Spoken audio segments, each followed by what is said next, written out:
को शर्म नहीं आती? बाबूजी वहाँ धूप में अकेले हल चला रहे हैं और तुम दोनों यहाँ बैठकर आराम कर रहे हो।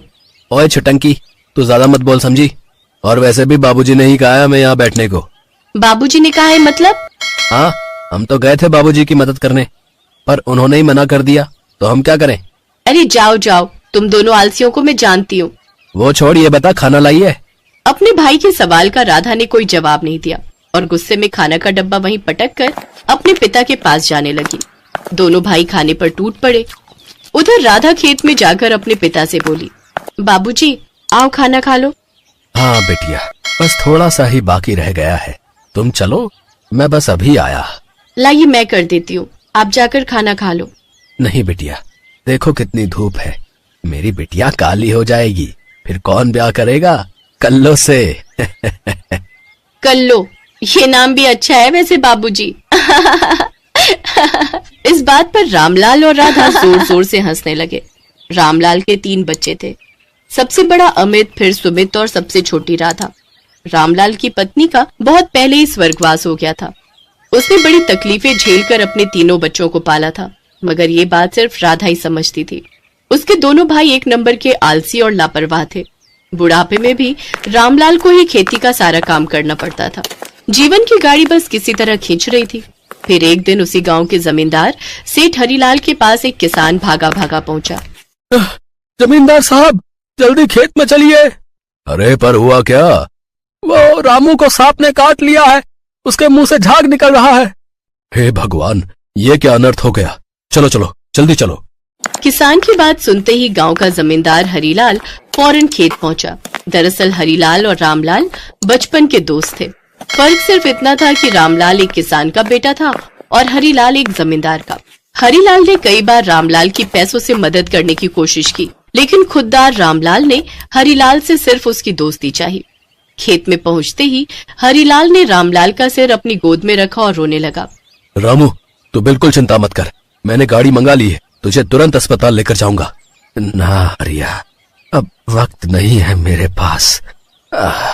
मुझे मेरी कमला के पास जाने दे, बस तू एक एहसान कर देना मेरे भाई मुझ पर। हाँ हाँ, बोल मेरे भाई बोल। और फिर रामलाल ने हरिलाल के कानों में कुछ कहा और फिर उसी की गोद में दम तोड़ दिया। अगले दिन अंतिम संस्कार के बाद हरिलाल ने सुमित और अमित को अकेले में बुलाया और कहा, तुम्हारे पिताजी को किसी मामूली सांप ने नहीं काटा था, वो एक इच्छाधारी नागिन थी। रामू चाहता तो उसे फावड़े से मार सकता था, लेकिन उसने ऐसा नहीं किया। इसी वजह से इच्छाधारी नागिन ने उसे एक वरदान दिया कि उसकी बेटी यानी तुम्हारी बहन राधा जब 21 साल की हो जाएगी, तब वो जिस भी चीज को छुएगी वो सोने की बन जाएगी। हरिलाल ने अपनी बात कह दी थी, जिसे सुनते ही दोनों भाइयों की आंखों में चमक आ गई। वो तुरंत राधा के पास पहुंचे। राधा, तू बिल्कुल परेशान मत होना बहन, बाबूजी नहीं रहे तो क्या हुआ है, अब से हम दोनों भाई तेरा पूरा ख्याल रखेंगे। अपने पिता को खो चुकी राधा को अपने भाइयों की बात सुनकर बहुत राहत मिली। फिर कुछ दिनों बाद दोनों भाइयों की शादी हो गई और जैसे ही दोनों भाइयों ने अपनी अपनी पत्नियों को वरदान वाली बात बताई, तो दोनों जेठानी और देवरानी के मन में भी अपनी इकलौती ननद के लिए प्यार उमड़ पड़ा। दोनों राधा को अपने साथ रखने के लिए झगड़ने लगी और फिर, राधा हमारे साथ रहेगी, बस बात खत्म। अरे एक ही प्यारी ननद है मेरी। हाँ, और मेरी तो जैसे 4 नंदे हैं ना, राधा हमारे साथ रहेगी, मैंने कह दिया। राधा को ये सोचकर खुशी हो रही थी कि उसकी दोनों भाभियां उससे कितना प्यार करती हैं, लेकिन दोनों के झगड़े को खत्म करने के लिए कोई तो रास्ता निकालना ही था। इसलिए तय हुआ कि राधा 3 महीने एक भाई के पास रहेगी और अगले 3 महीने दूसरे भाई के पास। इस दौरान दोनों ही भाभियां राधा का बड़ा ख्याल रखती और फिर वो दिन भी आ गया जब राधा 21 साल की होने वाली थी। रात 12 बजते ही सबने मिलकर राधा के 21वें जन्मदिन का केक काटा और फिर, चलो राधा, ये 3-3 महीने का चक्कर छोड़ो, अब से तुम हमारे साथ ही रहोगी हमेशा के लिए। अरे ऐसे कैसे है? राधा का ख्याल तो हमने भी रखा है, राधा हमारे पास रहेगी। आपको क्या लगता है, सारा सोना खुद रख लोगे और मैं बस देखता रहूंगा? सोने की बात सुनकर राधा हैरान थी और वहीं उसके दोनों भाई और भाभियां फिर से लड़ने लगे। यहाँ तक कि दोनों ने एक दूसरे का गला पकड़ लिया और तभी राधा अपनी दोनों भाभियों को रोकने के लिए आगे बढ़ी और फिर, अरे क्या कर रही हो, हमें मत छुओ, कहीं हम सोने के बन गए तो। 1 मिनट, लेकिन तुम दोनों तो अभी पहले जैसी ही हो। राधा, जरा एक गिलास तो पकड़। राधा ने अमित के हाथ से वो गिलास ले लिया, लेकिन वाकई में उस गिलास को भी कुछ भी नहीं हुआ। अमित, सुमित और उनकी पत्नियों को समझते देर नहीं लगी कि उनके साथ बहुत बड़ा मजाक हो गया है। चारों ने अपना माथा पीट लिया और फिर, क्या हुआ भैया, मुझे भी तो कुछ बताओ, आखिर हो क्या रहा है? ऐसा है, मैं अपने घर जा रहा हूँ, अब तू ही रखे से अपने पास। अच्छा, मैं क्यों रखूं? अब सच्चाई का पता चल गया तो मेरे सिर पर मर रहे हो उसे, हैं? तो फिर ठीक है, राधा तो निकल यहां से। मतलब मैं कहाँ जाऊंगी भैया? हमें नहीं पता, जहां मर्जी जा, हमसे झूठ बोला गया। अरे बाबूजी ने धोखा किया है हमारे साथ।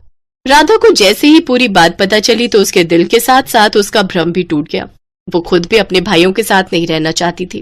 वो रोते हुए घर से बाहर निकली तो उसे अपनी गाड़ी के साथ हरीलाल खड़ा दिखाई दिया। हरिया चाचा, देखो ना, मेरे भाइयों ने मुझे। मैं सब जानता हूँ बेटी, इसीलिए तो तेरा इंतजार कर रहा हूँ। अब तू मेरे साथ चल, आज से तू बहू है। मेरा बेटा विमल बहुत होनहार और समझदार है, और उसके साथ तेरा रिश्ता तो मैंने और तेरे बाबूजी ने बचपन में ही तय कर दिया था। रामू को तेरी बड़ी फिक्र रहती थी, और उस दिन भी उसने मुझसे यही कहा था, बस मेरी राधा का ख्याल रखना हरिया। चिंता मत कर रामू, मैं जल्दी उसे अपने घर की बहू बनाऊंगा, और फिर उसे कभी कोई परेशानी नहीं होगी। तेरा बहुत धन्यवाद भाई। बस तभी मैंने तेरे भाइयों को इच्छाधारी नागिन के वरदान की झूठी कहानी सुनाई। फिर जो हुआ वो सब तो तू जानती है बेटी।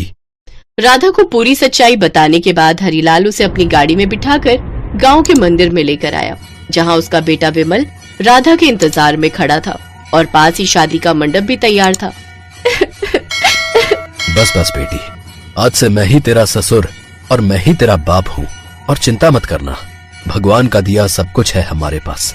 मैं जानता हूँ तू मेरे घर को स्वर्ग बना देगी, और तू चिंता मत करना बेटी, तू जिस चीज पर हाथ रखेगी तेरा ये बाप उसे तेरे लिए सोने का बना